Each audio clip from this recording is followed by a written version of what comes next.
Hello বন্ধুরা, কেমন আছো সবাই? তো আমি এখন কাজে আছি আর সবজি কাটছি। আমরা আজকে বানাবো পাওভাজি। তো পাওভাজি বানানোর জন্য দেখো আমি এখানে গোবি কেটেছি, এই যে গাজর আর অনেকগুলো সবজি লাগে এটাতে, শিমলা মির্চ, আলু, আর এখানে আছে একটা কদ্দু, মিঠা কদ্দু।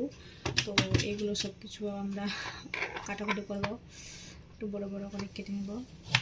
এখানে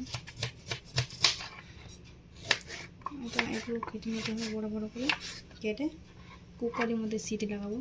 তো প্রতিবারে এসছি, তো কাজ তো করতেই হবে। তো আমি দিদিকে বললাম যে ঠিক আছে, তুমি যখন বানাবে আমার সামনেই বানাও, তাহলে আমিও যেন শিখতে পারি। আমি পাওভাজি খেয়েছি কিন্তু বানাইনি কোনোদিনও। তো দেখি আজকে বানাবে দিদি আমার সামনে, আমিও দেখবো, শিখবো। তো তোমরা কে কী করছো অবশ্যই বলবে। Bye bye.